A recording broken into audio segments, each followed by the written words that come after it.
राखी लांबा और आप देख रहे हैं डिटेल न्यूज इंडिया। बुलेटिन की शुरुआत आज की सबसे बड़ी और ऐतिहासिक खबर के साथ करेंगे, जहां प्रधानमंत्री नरेंद्र मोदी ने देश की सियासत में एक नया इतिहास रच दिया है। केंद्र सरकार के प्रमुख के तौर पर अपने सफल 12 साल पूरे करते हुए उन्होंने देश के पहले प्रधानमंत्री जवाहरलाल नेहरू के रिकॉर्ड को पीछे छोड़ दिया। वहीं दूसरी तरफ दक्षिण के राज्य तमिलनाडु की राजनीति में एक बड़ा भूचाल आ गया है। पूर्व विधायक की कथित खरीद फरोख्त यानी कि हॉर्स ट्रेडिंग के मामले को लेकर AIADMK सीधे सुप्रीम कोर्ट पहुंच गई है और TVK पर उनके नेताओं को लालच देने का आरोप लगाया है। और इधर दिल्ली से लेकर बंगाल तक तेजी से समीकरण बदल रहे हैं। ममता की बेहद भरोसेमंद और राज्यसभा सांसद सुष्मिता देव ने अपने पद से अचानक इस्तीफा दे दिया, लेकिन कहानी में ट्विस्ट यहीं खत्म नहीं होता। बंगाल में इस्तीफे के बीच दिल्ली में एक बेहद चौंकाने वाली हलचल देखी गई है, जहां TMC के राष्ट्रीय महासचिव अभिषेक बनर्जी अचानक लोकसभा में विपक्ष के नेता राहुल गांधी से मिलने पहुंचे। राजनीति के गलियारों में अब ये कयास बेहद तेज हो गए हैं कि क्या कांग्रेस में TMC का विलय होने जा रहा है। इसी बीच महाराष्ट्र से भाजपा विधायक नीतीश राणे ने राहुल गांधी पर सीधा और तीखा हमला बोला है, जिससे विवाद खड़ा हो गया। राणे ने अपने साफ शब्दों में कहा कि राहुल गांधी के बयानों और पाकिस्तान की भाषा में कोई अंतर नहीं है। हलचल सिर्फ भारत में ही नहीं बल्कि पड़ोसी देश नेपाल में भी है।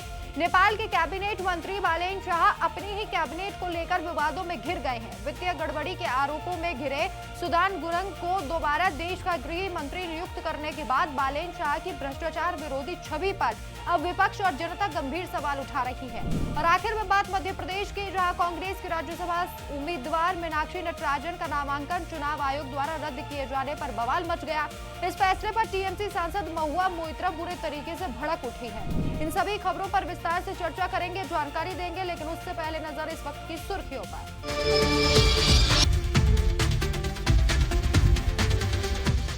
पीएम नरेंद्र मोदी ने रचा इतिहास, सबसे लंबे समय तक पद पर रहने वाले बने प्रधानमंत्री। नेहरू का भी रिकॉर्ड तोड़ा। विधायकों की खरीद फरोख्त मामले को लेकर AIADMK पहुंची सुप्रीम कोर्ट। TVK के खिलाफ करती शिकायत, केंद्रीय एजेंसी द्वारा जांच की मांग। TMC का कांग्रेस में हो सकता है विलय, अभिषेक बनर्जी ने की राहुल गांधी से खास मुलाकात। बीजेपी नेता नीतीश राणे ने राहुल गांधी पर बोला हमला, कहा राहुल गांधी और पाकिस्तान की भाषा में कोई अंतर नहीं।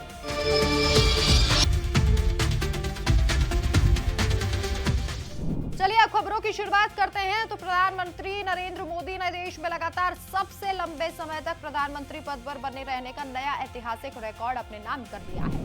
केंद्र सरकार के प्रमुख के तौर पर अपने सफल 12 सालों पूरे करते हुए उन्होंने देश के पहले प्रधानमंत्री जवाहरलाल नेहरू के रिकॉर्ड को पीछे छोड़ दिया।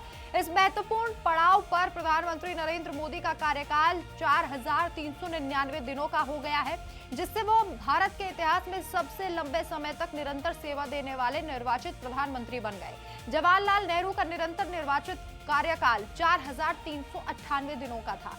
भाजपा अध्यक्ष और गृह मंत्री अमित शाह सहित देश विदेश के कई बड़े नेताओं ने इस ऐतिहासिक उपलब्धि पर पीएम मोदी को बधाई दी और उनके इस कार्यकाल को सुशासन और गरीब कल्याण को समर्पित बताया है। और वहीं तमिलनाडु की प्रमुख राजनीतिक पार्टी AIADMK ने सुप्रीम कोर्ट का दरवाजा खटखटाया है। पार्टी ने मांग की है कि पूर्व विधायकों की खरीद फरोख्त के मामले की जांच CBI से कराई जाए। ये पूरा विवाद तमिलनाडु सुपरस्टार विजय की राजनीतिक पार्टी TVK से जुड़ा हुआ है और AIADMK का आरोप है कि उनके पूर्व विधायकों को पैसे या अन्य लालच देकर TVK पार्टी में शामिल होने के लिए मजबूर या फिर प्रभावित किया गया था। पार्टी का कहना है कि लोकतांत्रिक व्यवस्था को बनाए रखने और इस कथित भ्रष्टाचार का पर्दाफाश करने के लिए एक निष्पक्ष और केंद्रीय एजेंसी द्वारा जांच होना बेहद जरूरी है। यह मामला सामने आने के बाद तमिलनाडु की राजनीति में हलचल तेज हो गई है। अब सभी की नजरें सुप्रीम कोर्ट पर टिकी हुई है कि इस मामले में क्या फैसला सुनाया जाएगा। और इसी के साथ ही पश्चिम बंगाल की पूर्व मुख्यमंत्री और TMC के लिए एक बड़ा राजनीतिक झटका सामने आया है। पार्टी की राज्यसभा सांसद सुष्मिता देव ने अपने पद से इस्तीफा दे दिया। उनके इस अचानक फैसले ने बंगाल की राजनीति में हलचल को तेज कर दिया है। माना यह जा रहा है कि पार्टी के भीतर लंबे समय से चल रही नाराजगी और अंदरूनी खींचतान के बीच उन्होंने यह फैसला लिया। हालांकि अभी तक इस्तीफे के पीछे आधिकारिक वजह क्या है ये सामने नहीं आई है, कोई बयान सामने नहीं आया है। सुष्मिता देव को ममता बनर्जी के भरोसेमंद नेताओं में गिना जाता था। ऐसे में उनका इस्तीफा TMC के लिए सिर्फ राजनीतिक नहीं बल्कि संगठनात्मक झटका भी माना जाएगा। हाल के दिनों में पार्टी के कई नेताओं और सांसदों के बागी तेवर देखने को मिले, जिससे विपक्ष लगातार ममता बनर्जी पर निशाना साध रहा है। बीजेपी भी इसे टीएमसी के भीतर बढ़ते असंतोष का संकेत बता रही है। राजनीतिक जानकारों का मानना है कि अगर पार्टी के भीतर नाराज नेताओं को जल्द नहीं संभाला गया तो आने वाले समय में टीएमसी की मुश्किलें और बढ़ सकती है। ऐसे में सुष्मिता देव का इस्तीफा ममता बनर्जी के लिए एक और बड़ा झटका है। और वहीं दूसरी तरफ टीएमसी का कांग्रेस में विलय होने की अटकलें तेज होती नजर आ रही थी और इसी बीच टीएमसी के राष्ट्रीय महासचिव अभिषेक बनर्जी लोकसभा में विपक्ष के नेता राहुल गांधी से मुलाकात करने के लिए जनपद 10 पहुंचे। इस महत्वपूर्ण बैठक के दौरान उनके साथ टीएमसी सांसद डेरेक ओ ब्रायन भी मौजूद रहे। राजनीति के गलियारों में इस मुलाकात को लेकर तरह तरह के कयास लगाए जा रहे हैं। इससे पहले सोनिया गांधी और ममता बनर्जी के बीच भी एक मुलाकात हो चुकी है, जिसके बाद दोनों ही पार्टियों के एक साथ मजबूत होने की अधिक अटकलें लगाई जा रही हैं। वहीं दूसरी तरफ महाराष्ट्र से भारतीय जनता पार्टी के विधायक नीतीश राणे ने कांग्रेस नेता और लोकसभा में विपक्ष के नेता राहुल गांधी पर तीखा हमला बोला। नीतीश राणे ने एक बयान में कहा है कि राहुल गांधी के बयानों और पाकिस्तान की भाषा में कोई फर्क या फिर अंतर दिखाई नहीं देता। नीतीश राणे ने आरोप लगाया है कि राहुल गांधी विदेश में जाकर या देश के भीतर जब भी बोलते हैं तो उनकी बातें भारत के हितों को नुकसान पहुंचाने वाली होती हैं। उनका कहना है कि राहुल गांधी के बयान अक्सर देश को बांटने वाले और पड़ोसी देश पाकिस्तान के एजेंडे को फायदा पहुंचाने वाले लगते हैं। वैसे ये कोई पहला मौका नहीं जब भाजपा ने राहुल गांधी पर ऐसी कड़ी प्रतिक्रिया दी हो। नीतीश राणे के इस विवादित बयान के बाद राजनीतिक गलियारों में बहस तेज हो गई है और कांग्रेस की तरफ से अभी इस मुद्दे पर कोई भी पलटवार नहीं आया है। और अब बात करेंगे पड़ोसी मुल्क नेपाल की। नेपाल के प्रधानमंत्री बालेन शाह ने अपने मंत्रिमंडल का विस्तार करते हुए सुदान गुरंग को फिर से देश का गृह मंत्री नियुक्त कर दिया। इस फैसले के बाद से प्रधानमंत्री बालेन शाह की भ्रष्टाचार विरोधी छवि पर गंभीर सवाल उठ रहे हैं। दरअसल सुदान गुरंग ने बीते 22 अप्रैल को वित्तीय लेन देन में गड़बड़ी के आरोपों के बाद अपने पद से इस्तीफा दे दिया था। इस मामले की जांच के लिए पूर्व हाईकोर्ट जज अच्युत प्रसाद भंडारी की अध्यक्षता में एक समिति बनाई गई थी। समिति ने अपनी रिपोर्ट में कहा कि गुरंग के खिलाफ गड़बड़ी या मनी लॉन्ड्रिंग के सीधे सबूत नहीं मिले हैं, जिसके बाद उन्हें दोबारा मंत्री बनाया गया। हालांकि सरकार ने इस जांच रिपोर्ट को अभी तक सार्वजनिक नहीं किया। वहीं राष्ट्रीय मानव अधिकार आयोग ने भी एक हिंसक प्रदर्शन को उकसाने के मामले में सुदान गुरंग के खिलाफ जांच की सिफारिश की थी। विपक्ष और मानव अधिकार संगठनों का कहना है कि जिस व्यक्ति के खिलाफ जांच होनी है उसी को दोबारा पुलिस और जांच संभालने वाले गृह मंत्रालय का प्रमुख बना देना निष्पक्षता के खिलाफ है।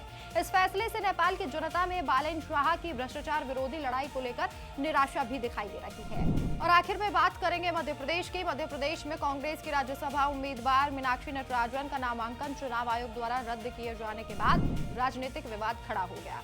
भाजपा उम्मीदवार महेश केवट की शिकायत पर आयोग ने ये कदम उठाया। भाजपा का आरोप था कि नटराजन ने अपने शपथ पत्र में तेलंगाना में एक दर्ज कानूनी मामले की जानकारी छिपाई है, जिसके चलते उनका फॉर्म निरस्त कर दिया गया। इस फैसले पर टीएमसी के सांसद महुआ मोइत्रा ने तीखी प्रतिक्रिया दी। उन्होंने प्रधानमंत्री नरेंद्र मोदी और गृह मंत्री अमित शाह पर सीधा निशाना साधते हुए आरोप लगाया कि दोनों नेता संसद के दोनों सदनों पर पूरी तरह से कब्जा करना चाहते हैं। महुआ मोइत्रा ने सोशल मीडिया पर लिखा है कि बेहद कमजोर और मजाकिया बहाना बनाकर कांग्रेस उम्मीदवार का नामांकन रद्द किया गया। ये दिखाता है कि मोदी और शाह दोनों सदनों को अपने नियंत्रण में लेने और संविधान को बदलने के लिए कितने बेताब हैं, क्योंकि उन्हें पता है कि 2029 में उनका समय खत्म होने वाला है। तो इन खास खबरों के साथ इस बुलेटिन में इतना ही, लेकिन आप देखते रहिए डिटेल न्यूज इंडिया। नमस्कार।